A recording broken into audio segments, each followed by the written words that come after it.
What is up, Bomb Squad? This is the God Bombs and Sage, and we are here today to talk about Trent Reznor, the mastermind of Nine Inch Nails, and his ongoing feud with shock rocker Marilyn Manson. Now, Trent Reznor kind of discovered Marilyn Manson. Back in the day, Manson was known as Brian Warner. He was just a journalist working for a magazine called 25th Parallel, and he was interviewing rock stars as they came into town. And Reznor came through on tour for his first album, Pretty Hate Machine, and Brian Warner interviewed him. The two kept in touch a little bit, and the next time Reznor came around, Manson was his opening act. This was when Manson was known as Marilyn Manson and the Spooky Kids, and they opened for Nine Inch Nails at a club in Florida. Manson gave him a demo tape, and it was this demo tape that led to Marilyn Manson being signed by Trent Reznor to his record label, Nothing Records. This was on Interscope, and Interscope Records had told Trent he can have his own label. He can find his own artists and sign them under him in this Nothing Records kind of label within a label. So that's how Manson got his record deal. Trent Reznor went on to produce Manson's first album, Portrait of an American Family. It was already recorded by another producer, and Trent was like, let me fix this up for you. So they re-recorded some things, edited some things, they fixed it all up, they mixed it again, and they did all of this at the house that Trent Reznor was renting out at the time in the Hollywood Hills. Was the infamous house where Sharon Tate was brutally murdered on the orders of Charles Manson, where other people were murdered as well. And so the house had so much history to it, and of course it was perfect for Marilyn Manson to be mixing his first album there, because obviously Marilyn Manson, half of his name comes from Charles Manson. It's a direct reference to Charles Manson. So this was the beginning of the collaboration between Trent Reznor and Marilyn Manson. They went on to also collaborate on the second Marilyn Manson record, Smells Like Children, which was mostly remixes and cover songs, and Reznor produced that as well. That included the first hit that Marilyn Manson had, which was Sweet Dreams. And so things were going really good for the two of them, and Marilyn Manson quickly became the second biggest act on Nothing Records. So this all was what was leading into the epic collaboration of Antichrist Superstar. Antichrist Superstar was the first record that Marilyn Manson would finally have a hit record, a full-blown hit. Manson would become a huge rock star, just as big as Nine Inch Nails. Before that, Marilyn Manson was opening for Nine Inch Nails. Marilyn Manson was kind of known as Trent Reznor's protege. I often compare it to the relationship that Frank Zappa and Alice Cooper had.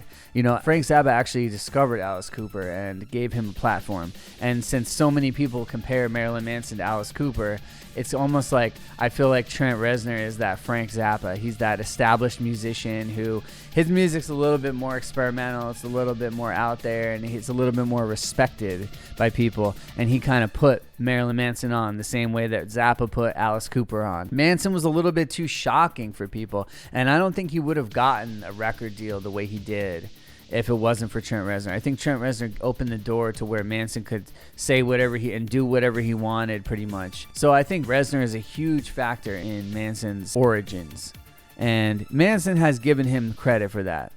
But this is where the tension really started, was during the Antichrist Superstar recordings. They were abusing drugs in the studio. The recordings were taking longer than they should. Trent Reznor was eager to start working on the follow-up to his hit album, Downward Spiral. His record label was pressuring him like, hey, are you going to start recording your next album, or what's going on here?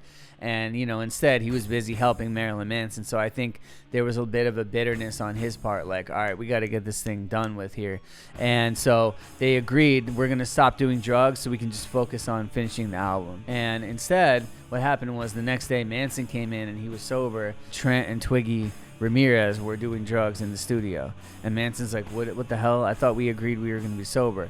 And then Trent and Twiggy started making fun of him. They started calling him Arch Deluxe, which was the name of a McDonald's hamburger at the time. So basically they were just making fun of him, and there was a lot of tensions in the air happening. Trent Reznor also was bullying the original guitar player, Daisy Berkowitz. He smashed his guitar, and he said that it's true that Trent Reznor was actually like pretty mean to him back in the day. Obviously, Reznor was a different person on drugs. You know, I myself am a recovering addict, and it's just The way I was on drugs is nothing like the way I am now. So I think that might be helpful in the terms of putting this all into context. What would happen next would be even more drug-influenced behaviors. The next thing that happened was Manson and Trent Reznor had a huge falling out at the studio. They were screaming at each other. Apparently, Reznor smashed a hard drive with a hammer, and Manson thought that that hard drive contained all the original recordings from Antichrist Superstar. By this point, the album was already submitted to the label. However, Trent Reznor had the master recordings. He smashed it right in front of Marilyn Manson. So Manson was like, oh my God, you destroyed my masterpiece. Like, what the hell? And Manson was really upset with him. And so Manson was like, I'm going to go out on my own, do my own thing. I don't want to be under Trent Reznor anymore. I think Manson felt like he was too big to be under Trent Reznor's shadow. You know, Antichrist Superstar blew up. It created a lot of controversy. Manson became an international superstar, just like the title of the album. And so I think he didn't feel like he needed to be Trent Reznor's protege or Trent Reznor's little like Frankenstein experiment anymore. Manson's like, no, I'm your equal now. So Manson wrote a book in 1998 called Long Hard Road Out of Hell. In that book, he talked a lot of shit about a lot of people. And one of them was definitely Trent Reznor. He told a lot of stories about how they were supposedly partying at Trent Reznor's mansion, and there was some girl that was passed out, and they started fooling around with her and burning her private parts with a lighter and stuff that's like really crazy and out there. And nowadays that kind of stuff is considered like back then it was maybe considered like crazy rock and roll behavior. He also said that Reznor was partaking with them in terms of when they were on tour. They were like acting abusive towards various women backstage, and that Reznor was like almost like a ringleader of this or whatever. And Reznor had came out in the press and he was like, none of what Manson's saying is true. I wasn't a ringleader. I didn't even abuse that one girl like he says I did. It's all a lie. And, you know, to be fair, I think a lot of what's in that book is a lie, because even like some of the other people that are in the book have come out and said like, oh yeah, those stories are super exaggerated and stuff. It seemed like at the time Manson was just trying to be shocking at all costs and just say all this outrageous stuff in this book to just get as much publicity as possible. The book caused a huge falling out between them. Reznor was like, why are you talking all this shit, saying I did all this stuff? Reznor is more of a mysterious type individual. He's more behind the scenes. He's more like a producer. You know, his whole persona was really based on like having this kind of mystique in the 90s, whereas Manson's very in your face. He's loud, he's shocking, he's like naked on stage. So I think Manson wanted all this crazy controversy, and Reznor's like, I don't want that kind of controversy. It's too much for me. So they had that big falling out at that point. Now, after that falling out, Reznor released his 1999 album, The Fragile, and on that album there's a diss track called Star Incorporated, where he's talking about Marilyn Manson, saying Manson will do anything for fame. He'll stab you in the back. He'll claw his way to the top. He's not to be trusted. He's basically just talking about Marilyn Manson in that song. There's another song about Courtney Love called No You Don't on the record as well. Here's where it got interesting again. Trent Reznor asked Marilyn Manson to be the director for the video for Star Incorporated. So Manson was directing the video that was a diss song against him. And I love this video. I think it's really cool and creative, and Manson did a great job directing it. They're in the back of a limo, and actually Manson is playing a character that looks like Courtney Love throughout the whole video. You don't know who it is. He's got a blonde wig on, and it looks like a chick. It looks like it's supposed to be Courtney Love, and they're kind of like making fun of her or whatever. But then at the end, Manson rips off the wig, and it's Manson in the back of the video in the limousine with Trent Reznor, and they're reunited. So after that, they performed together at Madison Square Garden. Reznor brought Manson out to perform the song Star Incorporated, and then 9 Inch Nails did a version of Beautiful People with Manson singing. After that, they did some interviews together, and they were dissing Limp Bizkit on MTV and saying like, yeah, all this new music. And I think at that time they were jealous because like new metal was kind of overshadowing them. You know, they had been the biggest rock stars in the world in the mid to late 90s, and then at the end of the 90s, the new metal stuff kind of came out and was more popular. So I think they were a little bit bitter, and it kind of brought them together in a weird way. After Trent Reznor got sober, around 2001, 2002, he stopped messing around with Manson. I think Manson was a trigger for him. Manson was a bad influence on him. Manson would continue to do drugs for another decade and a half at least after this. So Reznor was like taking a break from all his old associates and stuff, and the two of them kind of distanced themselves from each other again. I think for his part, Manson was still upset because he thought that Reznor had destroyed those master recordings of his early albums, and Manson was like, what the he did an interview where he said somebody at Interscope Records has reasons not to like me, and somebody at Interscope Records is not allowing me to have access to my masters. So I think Manson wanted to do like maybe a 10-year anniversary of Antichrist Superstar where he like remastered the album or something, and he was frustrated because Reznor was not allowing him access to that material. They started blasting each other in the press again. Reznor calling Manson a dopey clown, saying that drugs and alcohol rule his life. Now around the time he said that was kind of true. Manson was a bit of a hot mess. He was kind of bloated. He was drunk in his live performances. It did seem like at that point drugs and alcohol had taken their toll on Marilyn Manson, and he just wasn't the same smart guy that he used to be. But I will say this, as a person in recovery myself, I don't think it's cool to just go blasting another addict out there in public, especially, and like shaming them for their addiction, because when we're in recovery, we believe that addiction is a disease, not a choice. And he should have been reaching out to Manson saying, hey man, I can offer you help if you need help, like to get sober. So to me, that was a little bit weird. Like I don't know. I mean, can't you just like maybe try to help your old friend instead of talking so much shit? And then after a while, it seemed like they kind of both got over it. And there was a documentary that came out. There was a series. Both Nine Inch Nails and Marilyn Manson were featured in that series. And Reznor had reached out to Manson in an email and said like, hey, I miss when we made music dangerous. It seemed like maybe they would collaborate again. Manson was hinting in interviews like, yeah, I'm talking to Trent, and we talked a little bit on the email. It seemed like maybe things were going to get back together. I was thinking maybe that Reznor would produce another Marilyn Manson record, which would be awesome. Like I could imagine how good that would be. And by the way, this period of time, it seemed like Tyler Bates was the one that was bringing them together. Tyler Bates is a Hollywood composer, just like Trent Reznor. Tyler Bates is highly respected, just like Trent Reznor. And Tyler Bates was producing Manson's albums at this time, playing guitar for Manson.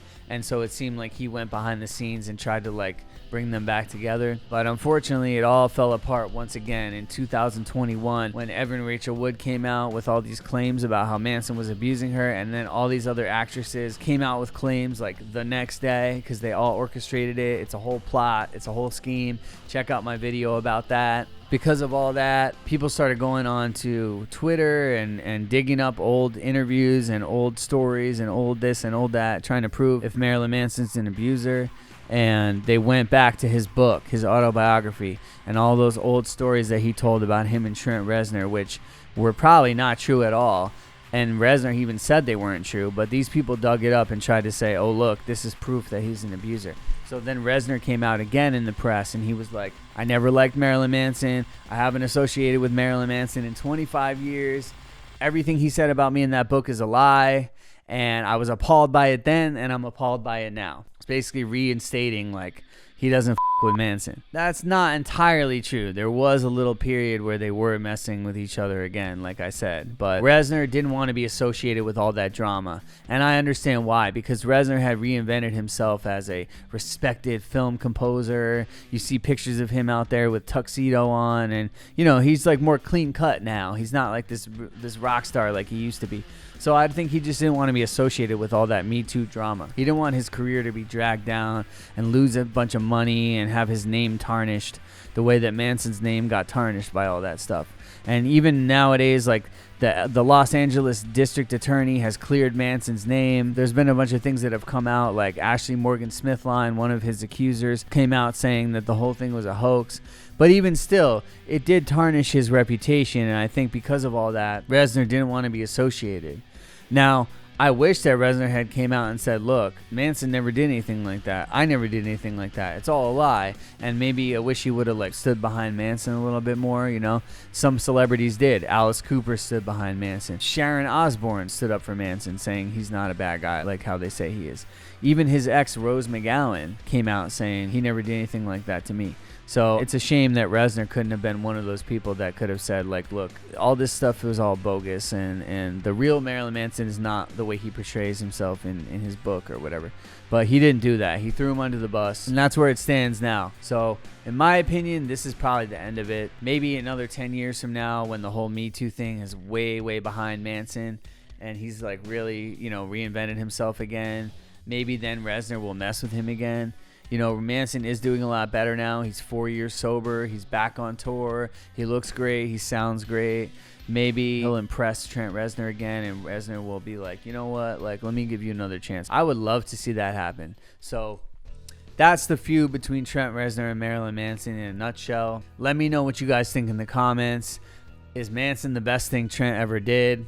Was it a mistake for Trent to even work with Manson in the first place? Is Manson like an embarrassment to Trent? What do you think of the collaborations between Trent Reznor and Marilyn Manson? Do you think that Trent Reznor was what made Manson what he is today? Or do you think Manson would have done it on his own without Trent? Should Trent forgive Manson? Should they just like make some new music together? Or do you think it's too soon because of all that Me Too stuff? Let me know what you think in the comments, guys. Hit that like button.